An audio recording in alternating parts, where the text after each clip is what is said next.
RCF. Nous allons parler d'une session qui aura lieu à Beaurain du 19 au 23 août, qui est organisée par l'association Message, qui est une approche biblique en fait, mais c'est une espèce de manière de goûter la Bible. On va l'expliquer avec Yves Van Oost. Bonjour Yves. Bonjour Enzo. Et Isabelle Pirlet. Bonjour Isabelle. Bonjour Enzo. Alors Isabelle, je commence avec vous. Cette association Message, c'est un groupe d'animateurs, vous connaissez depuis longtemps. Oui, Message existe depuis une 40aine d'années en fait. Et Message a été créé dans le diocèse de Lille à Rascambray et propose un parcours biblique pour des adultes, pour permettre à des adultes d'entrer dans la foi avec la Bible. Alors justement, ce parcours d'entrée dans la foi avec la Bible, vous l'avez en fait déjà fait ailleurs, il a déjà eu lieu à d'autres endroits. Oui, en fait, Message, ce parcours biblique pour adultes se donne en général dans des séances étalées sur plusieurs années, en soirée, en journée. Mais nous avons depuis quelques années mis sur pied des modules, des petites animations courtes, plus accessibles à tout public. Et ici, donc, on distille le contenu concentré dans une session de 4 jours et demi. Yves, je me tourne vers vous. Quel est le public qui est invité à découvrir la Bible, à goûter la Bible, à en fait découvrir la foi chrétienne? C'est un peu tout public? Alors le public effectivement est tout public, c'est toute personne intéressée à la démarche est très bienvenue et donc nous avons des personnes de tous âges, nous avons des personnes de tout public qui viennent parce qu'ils sont friands, ils désirent connaître un peu mieux la foi biblique, oui. Mais ça veut dire que quelqu'un qui n'aurait aucune expérience, oui, ou au contraire, quelqu'un qui serait vraiment dans un groupe biblique, dans sa paroisse et qui connaîtrait tout, les deux sont apprendraient possibles. quelque chose. Absolument, les deux apprendraient quelque chose, à des niveaux différents sans doute, mais les deux apprendraient quelque chose et sont très bienvenus, oui, vraiment.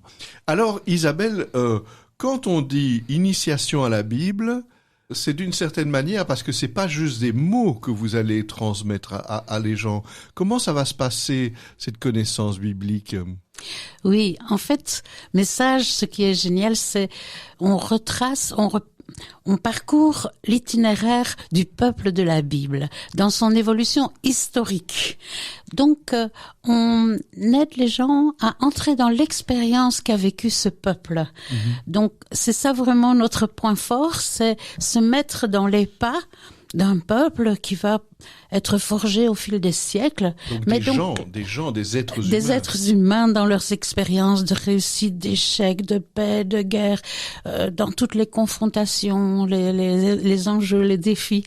Donc, nous, on est comme des pèlerins dans l'histoire de la foi. Donc, pour nous, ce qui est super important, c'est de voir comment Dieu s'est donné à connaître au cœur des situations de la vie. Mais si j'ai bien compris, Isabelle, vous n'allez pas faire lire des textes. Vous allez faire entendre ou même voir des textes. Comment est-ce que vous allez faire? Mais on va, évidemment, le texte c'est une référence, mais on va beaucoup mettre l'accent sur le contexte dans lequel un texte a pu émerger, a pu être créé, être reçu, être accueilli. Donc, on met beaucoup d'importance au contexte. Mais ça veut dire que vous allez inviter les gens pour quoi? Pour décrire, pour mettre en scène, pour être même l'un des participants. Oui. Comment ça va se passer? Oui, mais comme on suit le fil historique et qu'on essaie de plonger les gens dans le contexte ce n'est pas l'érudition qui nous intéresse, mais c'est la mise en situation, en expérience. Alors, on a développé beaucoup le jeu théâtral pour mettre les gens, les plonger dans l'expérience qui a été vécue.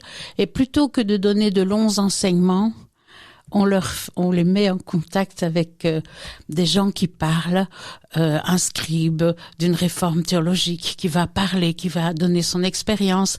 Donc, ça nous permet d'éviter des enseignements, mais de rendre les choses vivantes et existentielles. Oui, et donc d'emblée, il y a une mise en résonance avec... c'est découvrir que l'histoire sainte, c'est mon histoire aussi, et que Voilà. Lesquels se vit, si oui, je peux. Oui, Le titre de notre session, c'est Quelle foi à l'heure des effondrements? Justement, j'allais vous poser une question sur ce sous-titre, quelle foi à l'heure des effondrements, mais à l'envers. De quels effondrements vous parlez, en fait, Yves? Alors, on peut dire que dans la Bible, le peuple, la foi biblique s'est forgé au fil d'événements qui n'ont pas été faciles pour ce qui est devenu Israël. Ça n'a pas de grande victoire. C'est souvent à travers précisément les moments de crise que cette foi en un Dieu avec eux, qui les aime malgré ou au-delà de tout cela, s'est forgé. Et je pense que ça peut rejoindre particulièrement les personnes aujourd'hui, à un moment où nous vivons tout de même un certain nombre d'effondrements. Et donc je pense que là, la foi biblique peut être un véritable support pour les personnes qui viennent, pour les autres aussi, bien entendu, mais ça peut les aider à rentrer plus loin dans cette intelligence, dans cette confiance, dans cette foi que Dieu est avec nous à ce moment particulier de l'histoire que nous traversons aujourd'hui. Mais justement, Yves, je continue avec vous. Les effondrements, ça fait partie de la vie des gens, comme ça a fait partie de l'histoire sainte dans la Bible. Mais vous suggérez qu'on peut les regarder avec foi ou on peut les regarder comme des désespérés. Mais donc, ça veut dire que c'est une attitude à un moment qu'on doit choisir? Alors voilà, simplement, il s'agit pas seulement, bien entendu, il s'agit de la choisir, mais c'est tout à fait important de comprendre que nous avons été précédés par un peuple, par des personnes qui ont vécu le même genre de questions, de défis, même si des technologies très différentes, c'est sûr, mais le même genre de défis, et qu'ils ont traversé d'une certaine façon qui aujourd'hui peut nous être éminemment utile à intégrer, à comprendre et à rentrer dans cette foi qui est la foi biblique. Alors Isabelle, comme cette session aura lieu du 19 au 23 août, mettons que jusqu'en juillet on peut s'inscrire, il n'y a pas de souci. Mais les gens qui s'inscrivent, vous allez les mettre en interaction les uns avec les autres ou bien chacun fait, disons, cette session à titre individuel? Comment ça va se passer, oui. Isabelle? Mais notre session, il y a des temps de silence et de réflexion personnelle, mais il y a aussi beaucoup de temps de petits groupes de partage. Il y a des temps de célébration, des temps tous ensemble, donc vous alternez entre les deux. Des ateliers. Donc en fait, on appelle ça session ou retraite. Pourquoi retraite? La retraite, on peut imaginer quelque chose d'austère, en silence. En fait, c'est pas ça, mais c'est quand même un cheminement intérieur avec une transformation qui s'opère, mais aussi beaucoup dans les relations les uns les autres. C'est plutôt un moment très fraternel et simple. Mais ce qui m'étonne, Isabelle, c'est que à la fois, cette histoire sainte d'Israël, c'est pas que des moments heureux, mais en même temps, vous avez comme intention, où j'ai l'impression que la grâce que les gens vont en tirer, c'est plus de force, plus de joie. Comment est-ce que vous le diriez? Comment est-ce que vous le dites Oui, vous? Mais on a eu au Congrès Mission un atelier « Quelle joie !» dans les effondrements. On a mis un peu ces deux mots, la joie et les effondrements, en parallèle. Pourquoi? Parce que pour nous, la Bible se vit sur ce fil-là, la joie au cœur des effondrements. Ceux qui ont vécu un effondrement dans leur vie ont peut-être fait l'expérience qu'à travers cet effondrement, ils ont découvert quelque chose de nouveau, un peu comme une petite source qui va jaillir, quelque chose, un chemin nouveau. Il y a autre chose. Eh bien, la Bible se vit beaucoup. Dieu se révèle beaucoup au cœur des effondrements et c'est ainsi que la foi est née et c'est consolidé, c'est fortifié et nous, on espère plonger ce public dans cette expérience pour qu'il y ait une relecture de leur propre vie et aussi l'accueil d'autre chose, de quelqu'un. Mais alors, Yves, si je comprends bien, à la fin de la session, je relis ma propre existence, peut-être même que je fais des choix. Ça veut donc dire que c'est pas une session ou une formation où les choses se terminent quand la session est terminée, alors? Non, bien entendu, c'est une session qui vient dans notre vie et donc qui est un support pour continuer avec sans doute le fruit de tout ce qu'on a recueilli là et ce qu'on aura recueilli. Isabelle le disait, je crois que ce sera aussi beaucoup de joie au cœur de tout ce que nous allons découvrir à cette occasion de manière extrêmement diverse. Donc voilà, nous on fait ça avec beaucoup d'enthousiasme et de goût de voir beaucoup de personnes venir avec nous parce que ça en vaut vraiment la peine. Voilà. Alors Yves, juste quelques renseignements pratiques. Hein. Oui. J'ai juste cité la date du 19 au 23 août. Ça veut dire arriver le 19, départ le 23 ou bien... C'est ça, donc arrivé le 19 à 14h, ça commence à 14h, départ le 23 août à 17h. Alors on dit que c'est à Beaurain, c'est-à-dire le lieu des apparitions mariales. Oui. C'est au centre d'accueil du centre sanctuaire de marial. Oui, c'est ça, tout du à fait. sanctuaire. C'est bien oui, ça. c'est bien ça, c'est bien cela. Et donc c'est là qu'on doit se diriger. Est-ce qu'il y a un endroit où on peut poser des questions ou s'inscrire ou mettre son nom Qu'est-ce que vous suggérez? Alors, nous avons un site qui est celui de Messages, sur lequel on peut prendre toutes les informations pratiques, parce que vous les donnez maintenant, peut-être. Voilà. Donc, c'est Messages, alors, M-E-2-S, A-J-E, un tiret, international.com.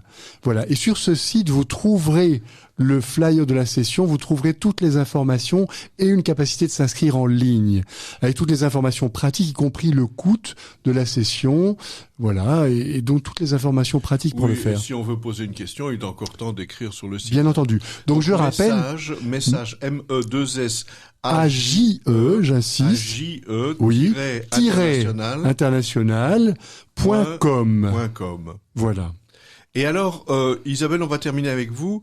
Si on pense session ou retraite, ça veut dire que les journées sont très remplies ou bien je vais avoir encore le temps de me promener? Les journées sont très, très remplies, mais on varie les plaisirs de manière à ce que ça reste léger. Donc, c'est bon à savoir parce que je ne peux pas le faire, comme on dirait, à temps partiel. Je dois vraiment le faire totalement, quoi. Non seulement le faire à temps partiel, ça ne va pas, mais aussi les soirées sont occupées par des célébrations. Très bien. Je rappelle que cette session de Beaurain qui a lieu du 19 au 23 août et qui est organisée par Messages et nous était présentée par Isabelle Pirlet et par Yves Van Oost. Merci à tous les deux. À bientôt. Merci. Merci.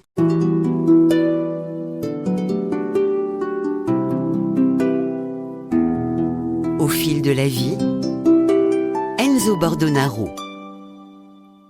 Ici Enzo Bordonaro, je reprends un peu la parole pour vous demander un retour, si vous avez le temps, de nous écrire une carte postale sur l'émission Au fil de la vie que vous venez d'entendre. N'hésitez pas à nous l'envoyer. Je vous rappelle l'adresse RCF Bruxelles, rue de la Linière 14 1060 Bruxelles, parce que nous avons toujours besoin de retours, nous avons besoin de gens qui nous disent ce qu'ils aiment dans nos émissions ou ce qu'ils voudraient entendre. Je vous rappelle également que vous pouvez écouter nos émissions en différé cette fois-ci, non seulement sur notre site rcf.be avec évidemment l'onglet de Bruxelles, mais aussi sur d'autres pages de réseaux sociaux comme Facebook, Instagram, LinkedIn, Spotify ou encore d'autres pages de réseaux sociaux. N'hésitez pas à nous laisser un message. À bientôt.